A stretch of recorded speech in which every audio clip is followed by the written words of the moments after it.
Problem with the Population. It's another episode of Do-Rag with the Cape Road, with your host, me, Dre.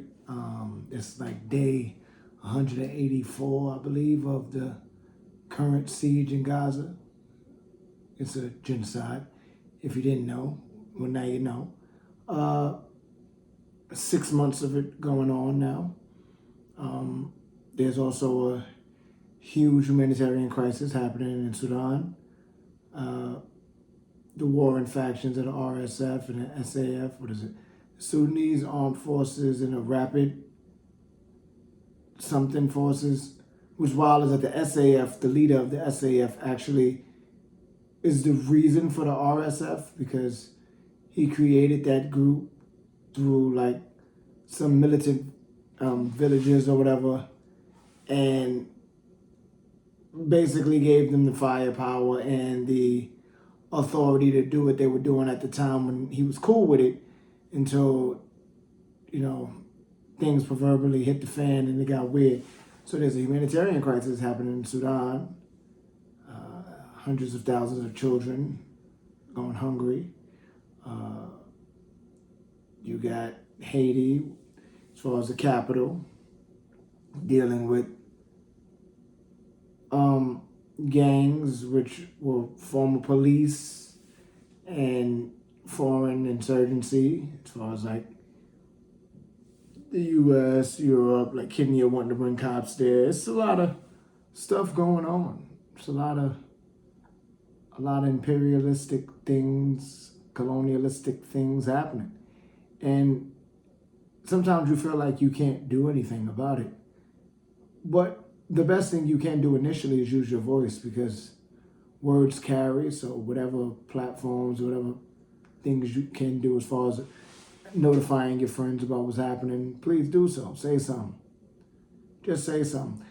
I would say, I know a lot of people say like run down your local politicians and let them know, like, because your voice matters, your vote matters, and yada yada yada. And if you don't do, like, it sounds good screaming on your local politicians. It sounds good, but then you get to understanding that these people eventually, once they are able to garner some form of influence within their field, they will be approached by people with money, and then they'll slowly start to forget why they're there, and they're just gonna get money. And you can go from like, oh, these people are something for the people, to like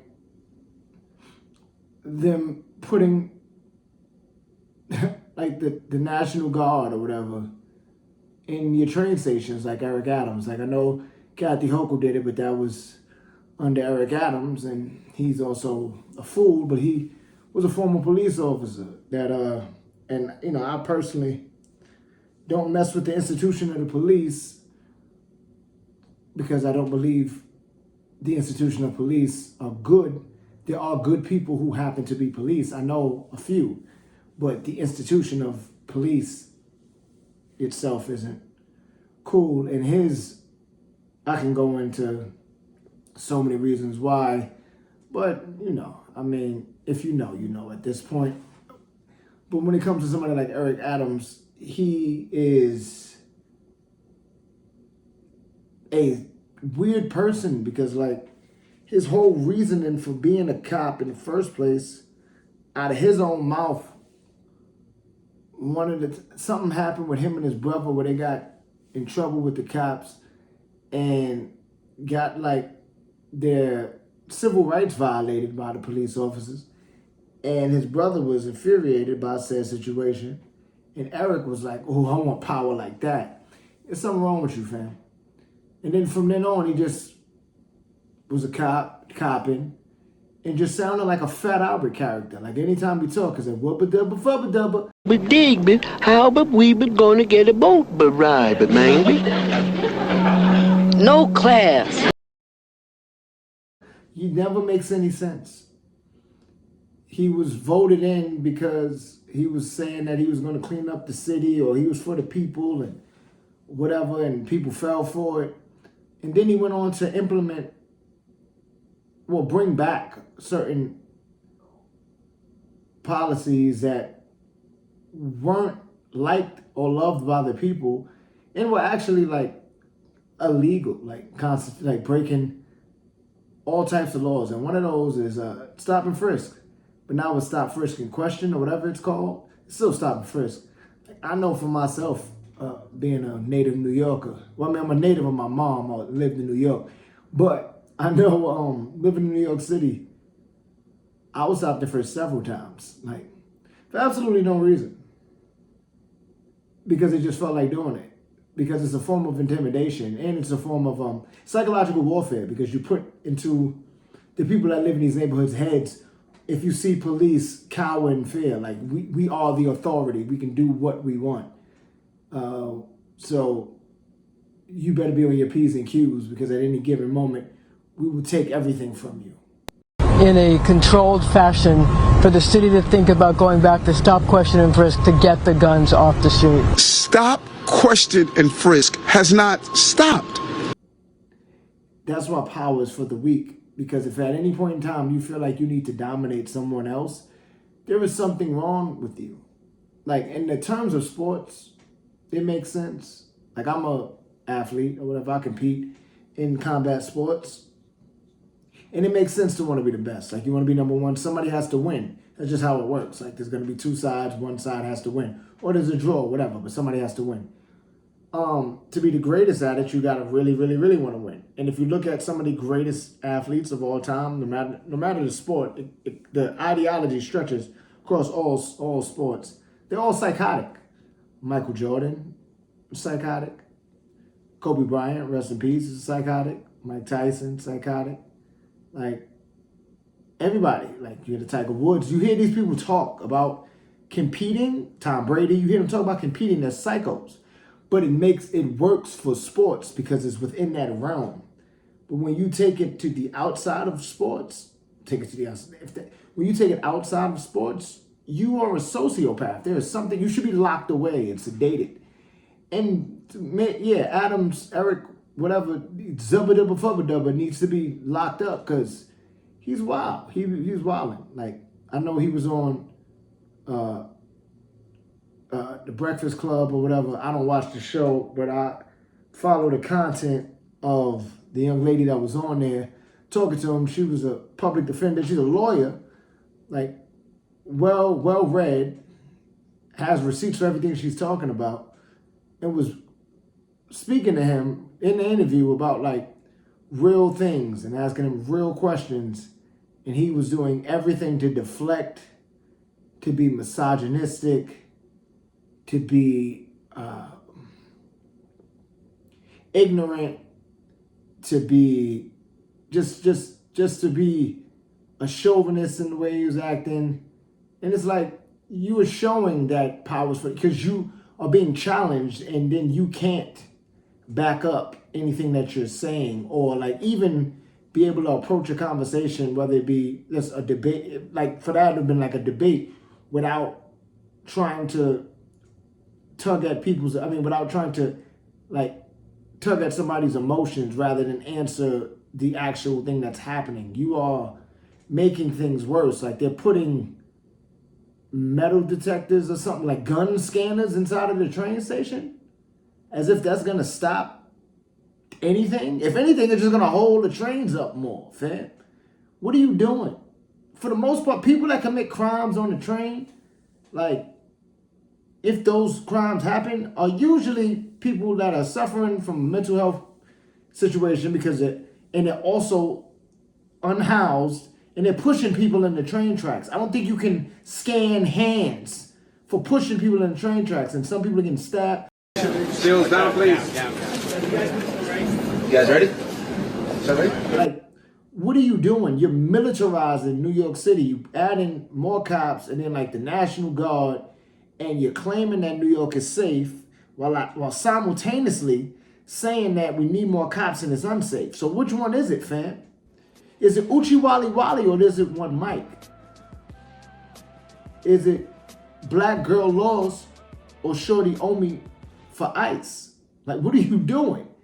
You can't say that the city is safer while simultaneously saying we need more police because a police presence is needed, then what you're basically saying, the thing that you're touting and holding up, which is the police state that you want, is ineffective. No? Like, do you not understand it? That makes absolutely no sense. Right? Like, yo, this ain't working. We need to keep making it not work. Like, that's like constantly pushing a pool door and saying, I know I need to push it, but y'all telling me to pull it, but I'm going to keep pushing. Like, you keep, what do you do? Like, that makes no sense, fam. Is it Uchi Wally Wally?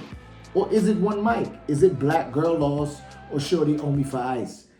You can't do that. But yeah, adding more cops, the feeling of the people in the city is not like, yo, we need this.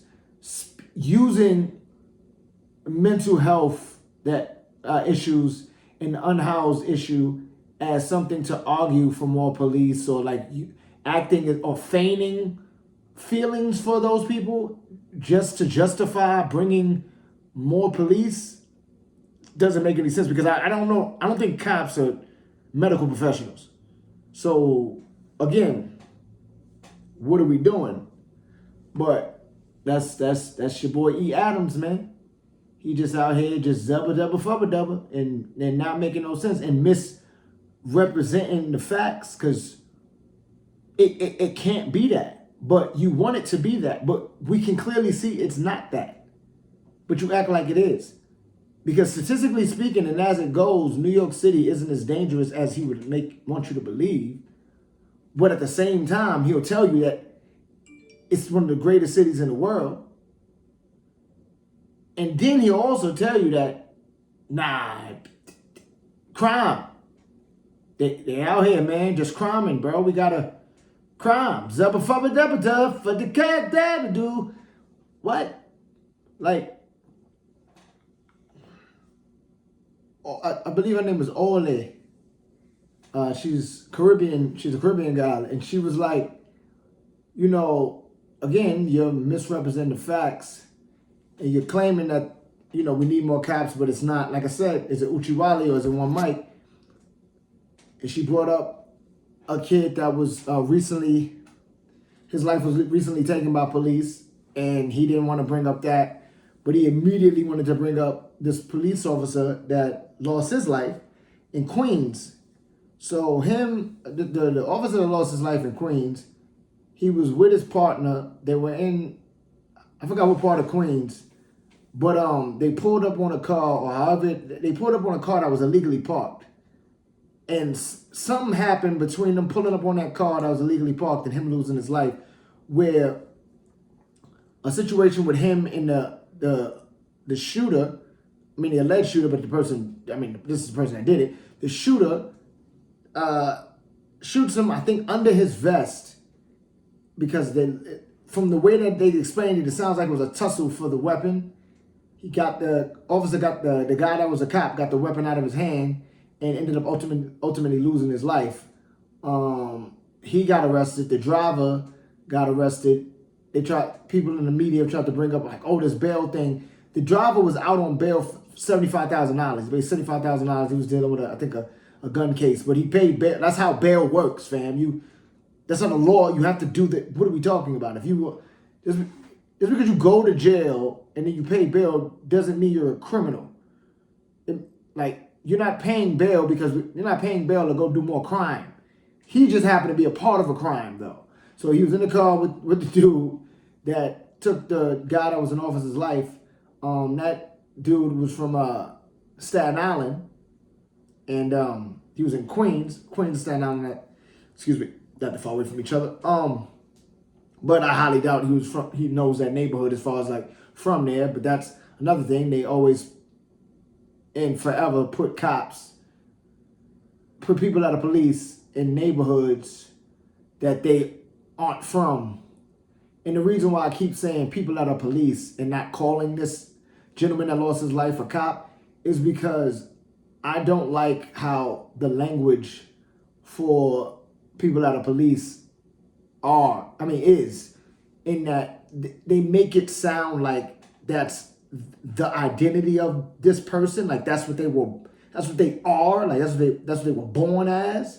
And that's kind of wild.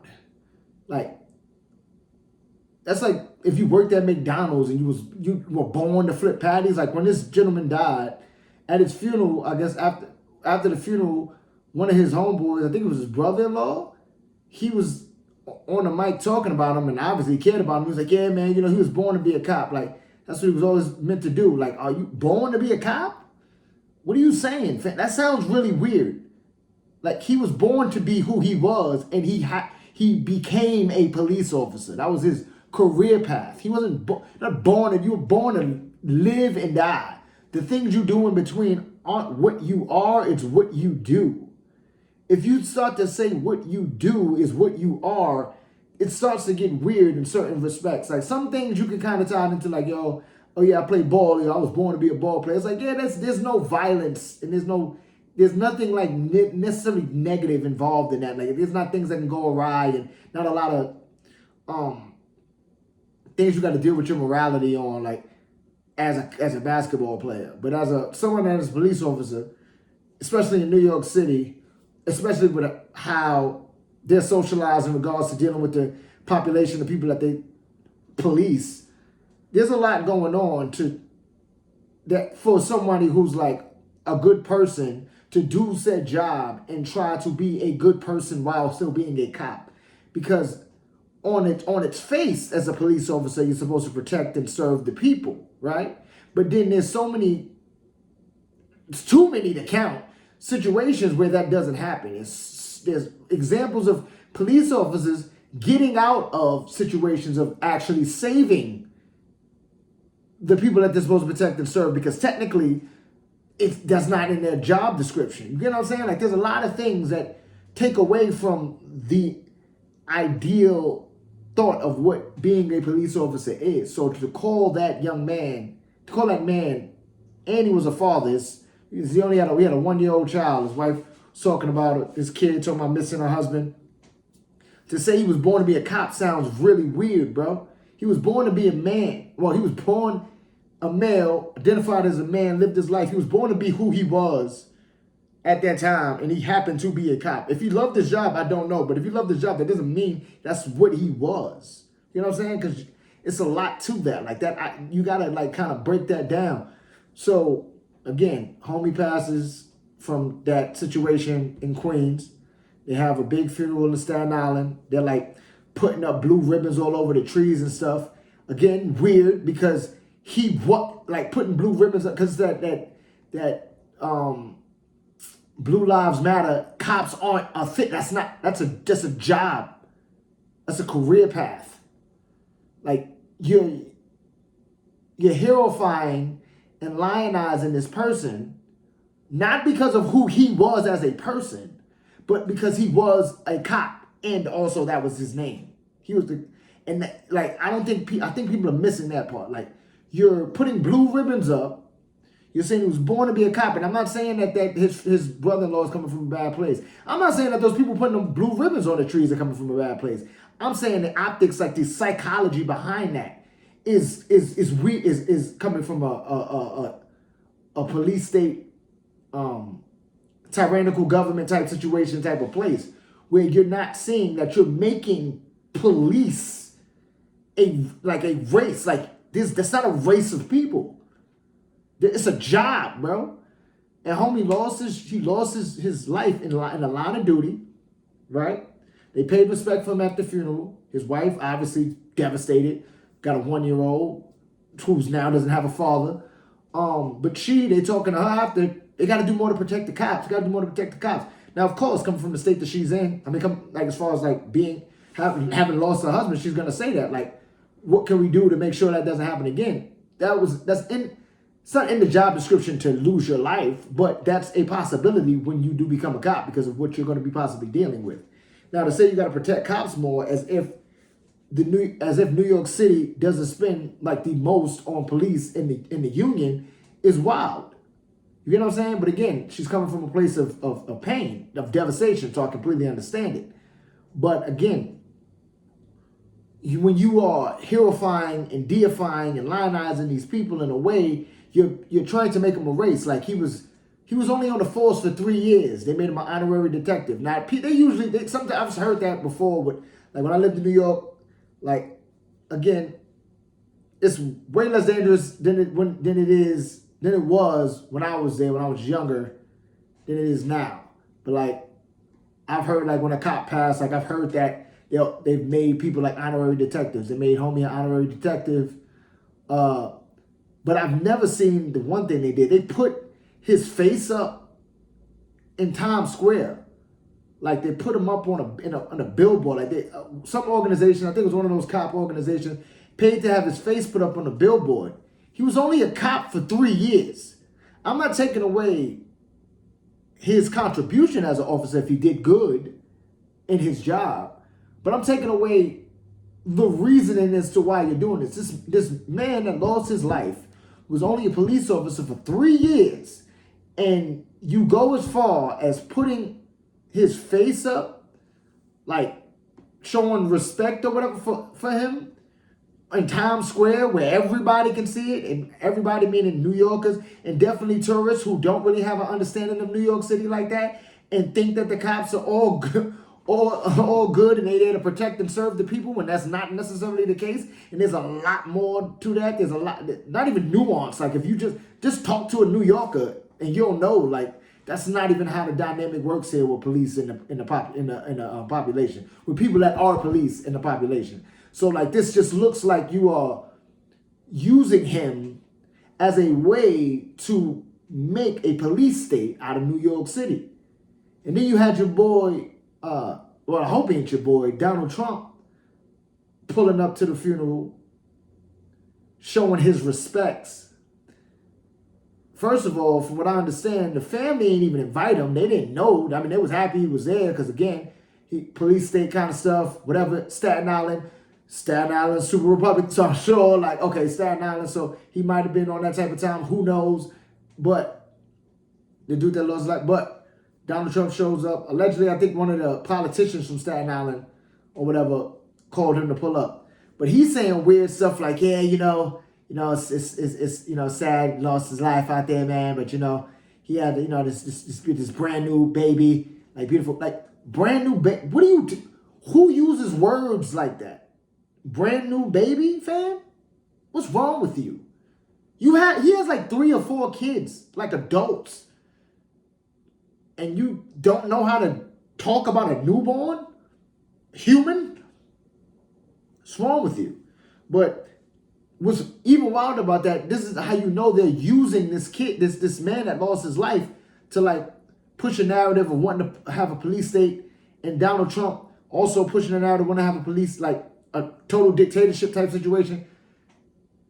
This is the same man who also praises the people that did the little coup on January 6th a few years ago. This is the same man that calls those people that are in prison currently hostages and patriots. Those people beat up like over 100 cops. The same cops, the same like law enforcement type of people that he's going to the funerals of and saying we need to protect, and they got brand new babies and all that other stuff. He's going, he's calling the people that beat those type of people up patriots and hostages of the state, and saying when he gets in office, he's going to look to pardon those people. So what is it, fam? Is it Uchi Wally Wally, or is it one Mike? Is it black girl lost or shorty owe me for ice? Because clearly you want a different type of time. There's just no way. If he makes it to the starting gate, which I find it hard to believe, but if he does, there's just no way. We have to get law and order back. These are the best people in the world. They will know. The sheriff's behind me, and this is in all states. Somebody said, how will you get these criminals out? I say the sheriffs, the police officers, the police, law enforcement in their local communities, they know every bad kid. They know every bad person. They know their first name, their middle name. They know their phone numbers. They have their cell phones. They have everything about them. They know exactly what to do and how to do it. These guys know exactly what I'm talking about, but we have to let them do their job. And we're going to work out a federal immunity for police so they're allowed to do their job without losing their house and their pension and everything else when the liberal governor... You're using this dude that lost his life on duty at his job as a way to sell your ability to get into office and to also get more backing behind you, because you need to pay for dealing with all them court cases, because you got like 91 felonies on your record, or 91 felonies you dealing with, and you in court trying to get bread. Every now and then I'm on YouTube, I get ads about him asking for money, and it's hilarious because this dude's a billionaire. And then also, he's selling Bibles for $60. I'll say that again. Donald J. Trump is selling Bibles for 60 cash. The same kind of Bibles you can get at a motel for free. The same kind of Bibles you can get at church for free. The same kind of Bible you can download off the internet for free. He's selling those for 60 cash. Because I think they got like the Pledge of Allegiance in it and the Constitution. So not only is he selling Bibles, trying to run for president, so just church and state don't matter. That's just not a thing anymore, I guess. He's putting the Constitution in it, because again, church and state don't matter. I guess it's not a thing anymore. For $60, fam. There's powerful niggardry at work. He's selling artisanal Bible. Like, what's happening? Proud to be partnering with my very good friend Lee Greenwood, who doesn't love his song, God Bless the USA, in connection with promoting the God Bless the USA Bible. This Bible is the King James Version and also includes our founding father documents, yes, the Constitution, which I'm fighting. Again, is it Uchi Wally Wally or is it one mic? Is it Black Girl Lost or Shorty Owe Me for Ice? The way in which people can get away with misrepresenting things and tripping and trying to catch you on the facts. Well, not even trying to catch you on the facts, because that means that they would be trying to be honest, but trying to act like facts and truth don't exist is like, for instance, the Israeli government. Again, it's a genocide. It's one word, 3 syllables. Genocide. It's a genocide. They've been wilding for a long time. Before October 8th. Even before 1948, because it was a buildup. Because they was looking for a place to go. Because remember that Judaism is a religion. It's a culture. It's a religion, though. Right? Those people that the German Nazis were taking the lives of were German Jewish people, Polish Jewish people, Hungarian Jewish people, just anybody they can really get their hands on, really. But everybody that was super close. They killed African people as well.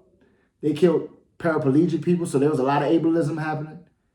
They killed homosexual people. I don't even know how they found out these people would get out. They did a lot of weird experiments, so I'm not even sure. Maybe they just accused people of whatever. They had people of Jewish faith wearing yellow stars to identify them, to take their life, right? But, again, Judaism is a religion. That's a culture. So it's an ethnicity, because ethnicity is like somebody, like a cultural group. It can also work as race, but again, race is a social construct that was created to justify division. But race doesn't exist within humans. I don't know how many times I've had to say that in my life. I don't know how many times, like biologists, sociologists, psychologists, allologists, and biologists, and subbiologists have had to say things about this science, but it doesn't exist. The argument of the 12 tribes, we can do that, but even if you do that, the people that are currently living in Israel, a lot of them, even by genealogy, aren't related to any of those people. Benjamin Netanyahu, his last name isn't even Netanyahu, it's Milikowski. He's Polish. Yeah, you gotta just no, but again, doing what they doing the genocide, been doing it for a long time, doing it with the help of the U.S., doing it with the help of other Western nations, doing it with the help of other Arab nations that are just kind of turning a blind eye, just like, hey, we're just going to keep having discussions about a ceasefire, but we're not really going to actually do anything about it. Cough, cough, UAE. But, you know what I'm saying? Yeah. And the reason that they're letting it happen, some people will argue the red heifer, they want the apocalypse. That's if you get into the Zionism with the Christian Zionists, the Jewish Zionists, Protestant Zionists, the Zionists of the secular Zionists, the Zionist people. Or you could argue that the people of Israel, the governing body, the governing body, the current whatever, and just the higher-ups in Israel, period, and whoever's backing them, want all of that land. They want Jordan. They want everything so that they can destroy Palestine more, make a canal, control all the trade over there, possibly get Egypt maybe, or even a little bit of Egypt, get the Suez Canal, just to get money. Because, the arguments of this being religious is complete and utter bullcrap. That's just a way to deflect and to get off of the actual topic at hand, that it's really that we live, I think we kind of live in a neo-feudalist system, a neo-feudalist situation, society, with capitalism being the driving force of how it works. But living in this capitalist fueled society, you have people that just want to get money, right? And they want you to just get God while they get money. So while you and me and everybody else is looking for answers or whatever from God or from whatever we believe in or however we operate within this world, they are looking directly ahead of them at what's in front of them, at the material things. They want whatever that is. They don't care about what's above that because they ain't seen it yet. Neither have we. But so their faith is in what's exactly in front of them. And what's in front of them is land, is resources, is money that we made up. And yeah, that's all they care about. So you have this current siege going on, this genocide happening. And you have the IDF killing 7 World Kitchen workers, people that were volunteering or whatever, giving their time, effort, and love to helping the world, feeding people. They bombed 3 vehicles. 2 vehicles less than a mile or something like that in between each other, killing all these people, claiming oh, we saw somebody with a gun on the thing. They might have been a Hamas insurgent or whatever. It's fam, first of all, aren't we in a war? Aren't these people giving food to people in a war zone? They were in armored trucks with the symbol of the organization on top of it. And Hamas is also a government. So why wouldn't they have an armored truck going to deal with starving people who we've seen? There's been multiple flower massacres as far as because the IDF just constantly is shooting people when they want to go get food. We've seen them getting popped doing that, the people. So we've seen these people rushing vehicles. We've seen people literally swimming to their deaths to go get food out of the water when they are airdropping stuff. So they're in armored trucks to protect themselves so they can get the food to the people and also be able to control the crowd and have somebody there. If there was someone there with a gun, it would be somebody who was cleared to be there. And then also, you would know that they're there because they were communicating with you the whole time, IDF. But you say that they weren't, or not even say that they weren't. You just ignore that part. We just keep ignoring that part, that the IDF knew that they were there. they still bombed and killed everybody. And then you had Benjamin Netanyahu just say, I mean, sometimes, it's war, bro. What you gonna do? Sometimes people that are trying to give aid just go bye-bye. Like, this is similar in the sense of, like, the audacity. I mean, they've had the audacity for a long time. But, like, if you know about the USS Liberty, when that was during I've spoken about this before, but that was during the 6-Day War, where you had a U.S. naval ship, a spy ship that was in the Red Sea, just listening in on communications to see if anything was going to go crazy during the 6-Day War when Israel was fighting with Egypt and Syria and I think Jordan or whatever, and they were trying to take land, and then there was land that was taken after, and it was just wild. And the U.S. was just like, yo, just make sure no communism is happening, do your thing. It had a boat going through the water, clearly a U.S. naval ship, Israeli fighter jets that were probably from America flew over the ship and was like, just shot everything. I don't even know if that's the sound of a gunner on a ship. Attack the people that's coming for me. I said, yo, I fired security 8 months ago. If I walk out of here and a nigga come from behind me out the staircase, it was already supposed to happen. Well, listen, nigga, I don't know what kind of gun that is. No. But destroyed it. A lot of people lost their lives. A lot of men are traumatized from it. There's still men alive today. I think they celebrate like the lives of their fallen comrades like every June 7th, I think it is. Some of them even got Purple Hearts. One guy got one and they told him, if you say anything about this, we will court-martial you and take this Purple Heart away. So imagine you getting jumped and it not being your fault. You go into the police about it and they like, here's a cookie. And then get out. What? And Lyndon B. Johnson was the president at the time, if I'm not mistaken. And I think initially that weirdo wanted to say something, and then a lot of the people that were able to get him into his position politically and were a part of his run, if he were to run again, were like, yeah, you say something, we pulling our money. So yeah, it's a power structure thing. And this is, again, it's not about religion. This isn't Jewish people are running the world and it's a Jewish cabal and blah, blah, blah, blah, blah, blah, and anti-Semitism. No, you're being psychotic. No. Again, Judaism is a religion. And then it's not the religion that people are doing the thing.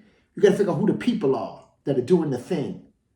Don't be like, oh, it's the Jew and the black and it's the Jew, it's the Arabs and it's Islam. It's like, no. Those are excuses that people use to do the things, right? Or claim these things, right? But that's not, no. Who are you, fam? Where you from? What you rep? Well, we know what you rep or claim to rep, but you ain't really about that. Because there's so many people of Jewish faith in all over the world that are speaking out about this. There's so many people in the countries that are backing this genocide that are saying something about this. In the States, America, you have people protesting all the time. In Jordan, which Jordan backs Israel. But the people, the government does. But the people are fighting for Palestinians. You have them protesting in Egypt. Egypt backs Israel. The government, but the people are saying something about this. You have people in Yemen protesting, people in Lebanon. Then you have Yemen as far as the Houthis constantly bombing ships and stuff because they're like, yo, we're going to keep doing this until you guys like stop giving them guns and stuff to massacre people. And then you have the Western media misrepresenting facts and just like, nah, we don't know. It's just terrorist acts that's happening. It's like, they told you we're doing this because you guys are funding, you guys are like enabling a genocide. We don't know why they're doing this. Fam, it's not Uchi Wally Wally and it's not one mic. It's the genocide that's making them bomb your ass. But you like, oh, we don't know. And then you got Hezbollah, same thing, like ready to go at it with Israel and Lebanon or whatever. And they like, yo, just stop, right? You got Israel pissing off Iran, and Iran already allegedly, like, whatever, back in Hamas, and Iran is like, and they bombed the Iranian consulate in Syria, the IDF did, to just stoke the flames. Because, again, it's about money with these people, fam. These people, a lot of people in this world only care about themselves. They only want what is good for them. They could care less about everybody else. Their competitive nature would probably win them all the championships in every sport. But they weren't good enough to play basketball, baseball, football, soccer, golf, cricket, swim, run fast, pole vault, javelin. They weren't good enough to do any of those sports. So they decided to be like politicians and billionaires and millionaires and people of influence. And so they're psychos. And they keep running game. And people keep believing the game. Just listen to what people are saying. It's real easy to find when they're lying, fam. If you really listen, you'll find out whether it was Uchi Wally Wally, or whether it was One Mike, or whether it was Black Girl Laws, or whether it was Shorty hold you for ice. All right? All right, peace.